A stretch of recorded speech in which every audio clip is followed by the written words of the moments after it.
ഒന്നാം തൃപ്പടിമേലൊന്നേ തൊട്ടുള്ളൂ മനസ്സിന്റെ മണിവാതിൽ തുറന്നുവല്ലോ. രണ്ടാം പടിമേലേറി മൂന്നാം പടിമേലേറി നാലാം പടി അഞ്ചാം പടി ഞാൻ കാണവേ. ആറാം പടിമേലെന്റെ ആത്മാവിൽ തിരിവച്ചു. ഏഴാം പടി ഇടനെഞ്ചിൽ നമസ്കരിച്ചു. എട്ടാം പടിമേലെന്റെ കഷ്ടങ്ങൾ നടതള്ളി എന്നെ നീ കാക്കേണം മണികണ്ഠനെ. ഒൻപതാം പടിയേ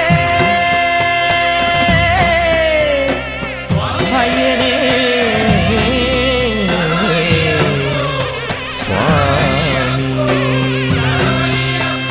പേട്ടയ്ക്കും പാട്ടിനും തൃത്താളമാവാൻ എരുമേലി പെരുമാളെ നീ പോരേണം സ്വാമിയേ.